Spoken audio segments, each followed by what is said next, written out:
Oklahoma State is currently 1 game out of 5th, while UCF is 3 games behind. Again, this is game number 2 of this series between the Cowgirls and the Knights from Orlando, picked to win the Big 12, but they have struggled at times in conference play. This one chopped over to second, and that one mishandled by Ray. And he realized he wasn't communicating enough, especially in a positive manner, in his words, with his staff as Rosie Davis delivers the hit. The pressure year in and year out is immense, but there is a strikeout by Felton, getting Amanda Hasler. Godwin thought that one was going to be coming down around the belt, and it stayed up. And a huge strikeout delivered by Felton. Back-to-back Ks.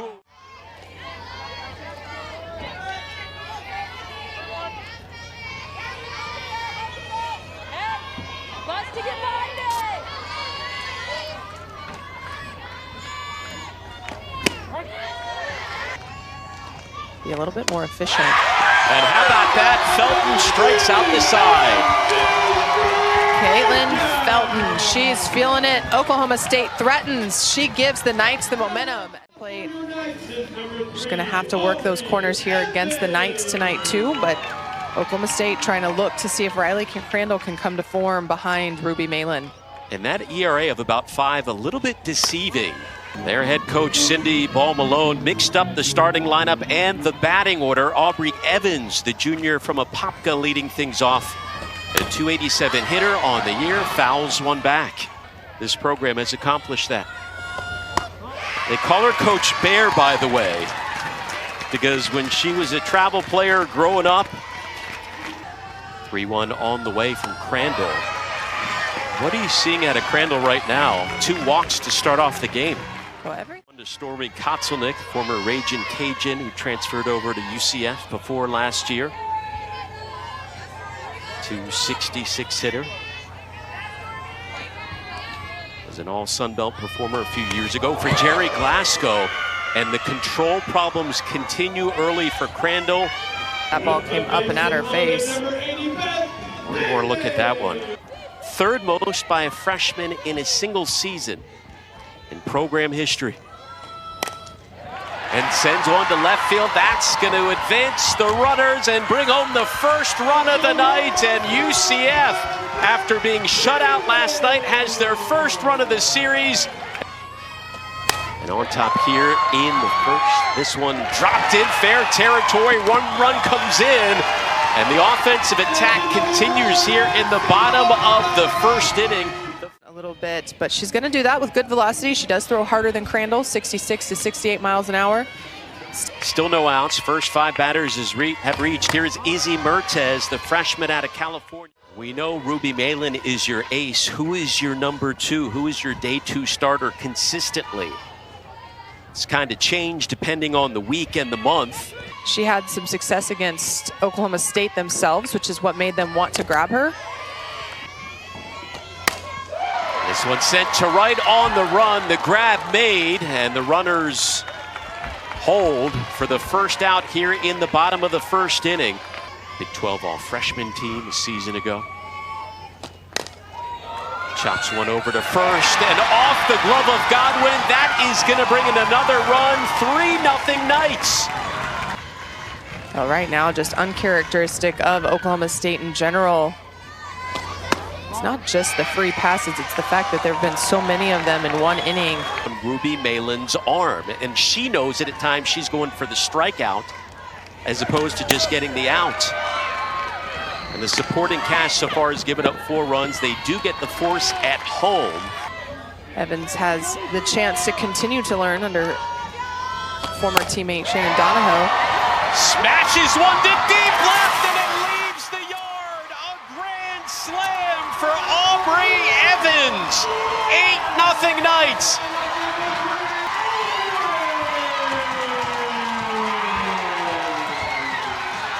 UCF couldn't have asked for a better start. Up in the zone, over the heart of the plate. She is aggressive. She gets this place absolutely popping. We got bubbles blowing over here, Alex. Taking a page from Texas. But I think on the flip side too, Oklahoma State pressing the error at first base. They did come home on a ball that I thought maybe they could turn a double play in the inning, right? This is what happened to the Knights in the 7th inning last night.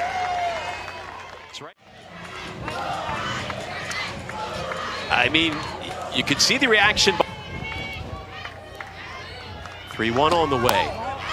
And another walk. This is unreal.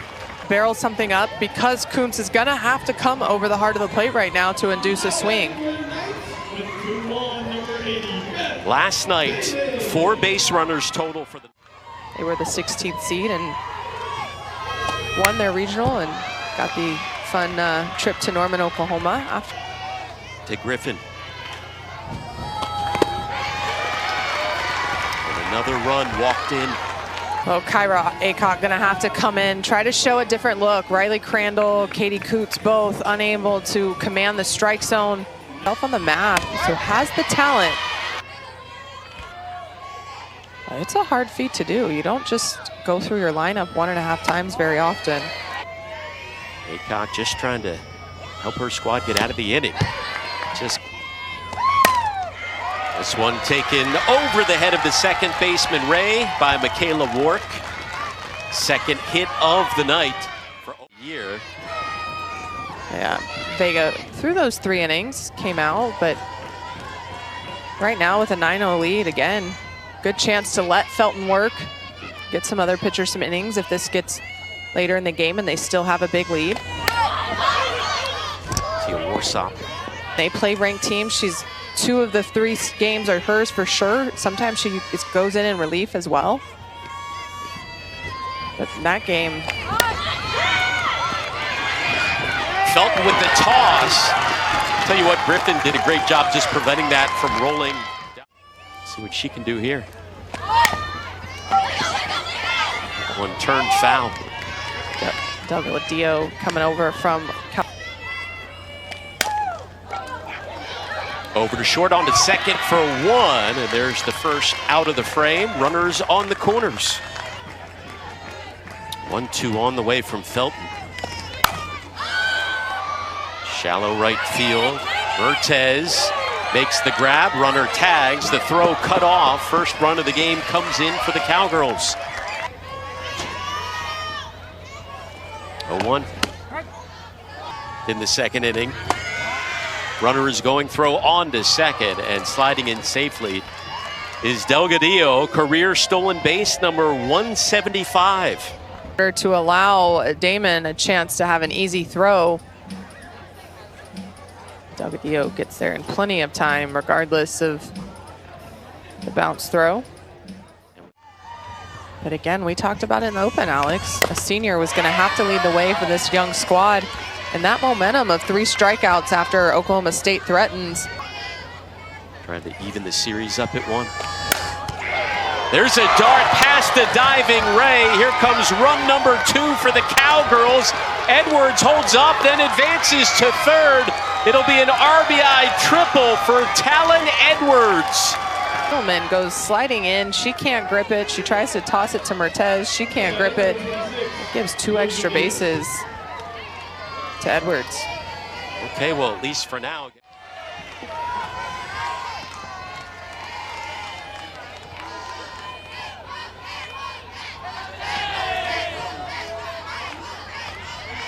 Payoff pitch.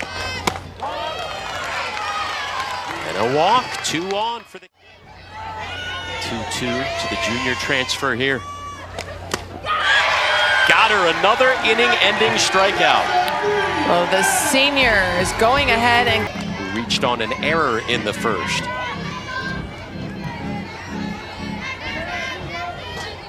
"15 batters came up to the plate.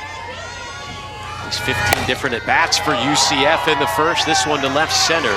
Delgadillo was shaded that way. Makes the... what they say is quad 2, so that's 26 through 50. They've taken care of business there. Smoke to center field, base knock for Yarnell. Gajewski just has to figure out how to get everyone, and he talked about it, their staff had a meeting and got on the same page. Pressure, and I love that Coach Gajewski takes so much ownership of it, but there's a time too, and you know, I've been an athlete so I can say it, that he was being that hard on himself as that one gets away from the catcher. A stud pitcher that he's gotten in who can either complement or be 1A, 1B with somebody. This year, as he's mentioned, he has Ruby Malin, but right now that second arm is still to be determined. And look who's up, Aubrey Evans, who broke this one open with a grand slam in the last inning. She games out of that 5th spot in the conference standings. Again, top 5 teams in the Big 12 get a bye in the first round of the tournament. That one booted by Davis. That's going to bring in the 10th run of the night for UCF. In their losses, they average about 1.5 errors per game in their losses. About half an error per contest in their wins. They have 2 so far tonight. They're going to have to really turn some heads. Scooped up by Aycock just in time to get Sierra Humphreys. However, it was a bang-bang play. Coach Bear wanted that reviewed. She challenged it. Sierra Humphreys. Oh, that's a better angle, yeah. Coach Ball Malone, 1 for 2 on challenges. Evans at second, Humphreys at first. Point out there, that's why as a pitcher you have to be comfortable playing defense. You have to be able to field your position. More consistent than we saw earlier in this game. Kotzelnick to left center on the run. Delgadillo and makes the grab, showing off that speed. Not an easy play. We're able to get a base hit, drive in the run, create their own momentum instead of waiting around to see if it was going to happen based off the free passes. 2 to Lexi McDonald. She sends one down the line and right and hauled in just in fair territory by Mertes. 2 away. Of it is if you get a pitcher who you think you can put some meat on, make him a little bit stronger. Well, Bork put some meat on that pitch, but Evans was right there. 1, 2, 3. It would be a shocker to see you pitch every game. Even just a few years ago, it was pretty commonplace. You don't see it too much anymore. Could a team like Oklahoma State signal or talking, or when a coach comes out and says, hey, just let your pitches do what they do, and if somebody hits a good pitch, then we'll tip our hat. But Kenny Gajewski was quick to tell us it's not like good pitches are getting hit. That's been the big thing. One's going to find its way to right field. Saw 6 walks and a couple of hit batters. That set the tone. Kendall Yarnell walked in the first inning with the bases loaded. Singled in the second.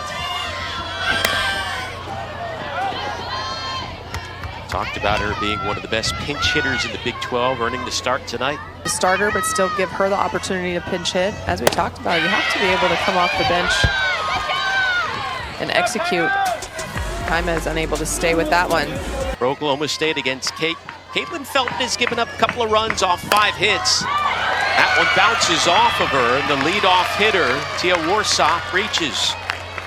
Career leader in stolen bases to 175. Drops down the bunt, charging in from third. The throw to first in time. Heck of a play by Humphreys.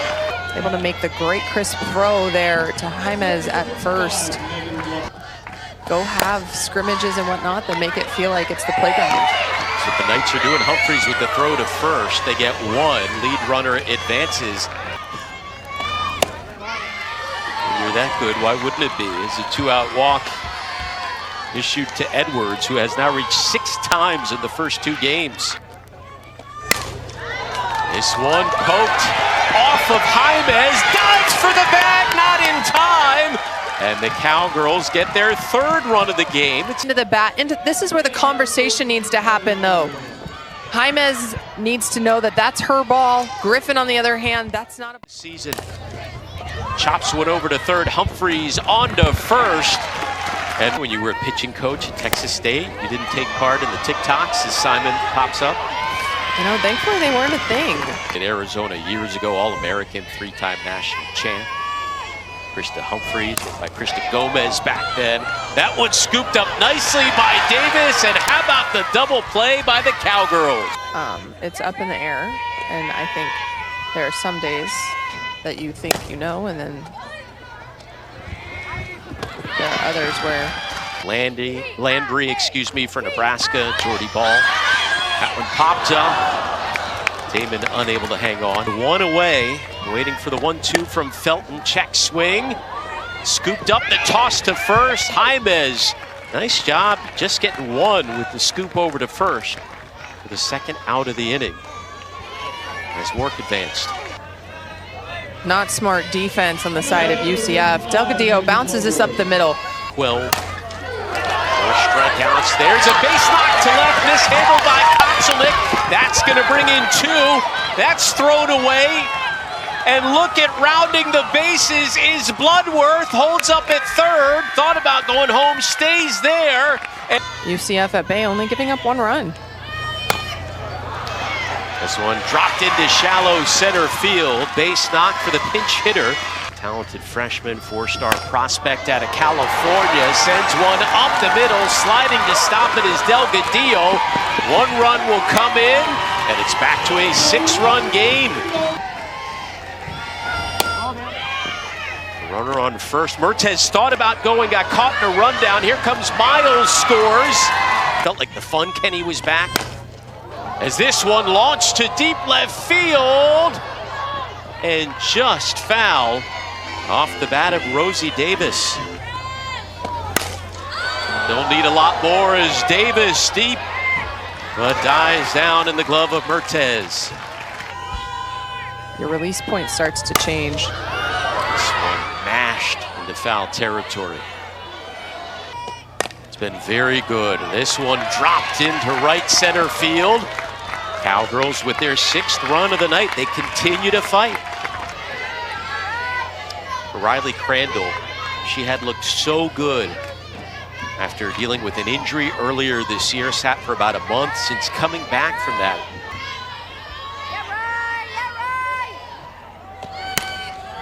Cindy Ball Malone settling down Coco Jaimez. Could be saving her though as well. Chopped over to short. Bloodworth is there. Meanwhile, if you're Crandall, I mean, how difficult is it to come back into the game? And that's the potential, that's the talent that Oklahoma State saw when they grabbed her from the portal. And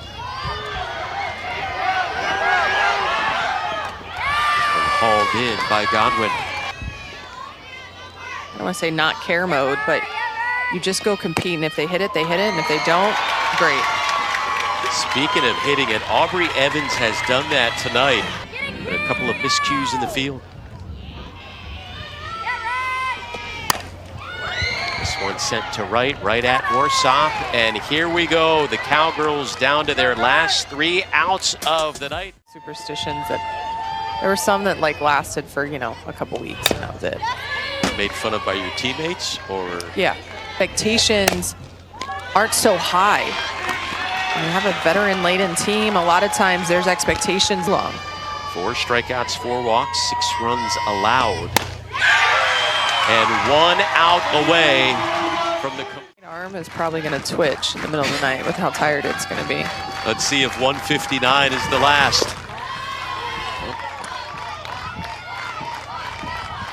Payoff pitch with 2 outs here in the 7th. Coming up to Talon Edwards. Over to second. Jaimez is there, and the ball game is over. UCF has upset number 22 Oklahoma State by a final of 12-6.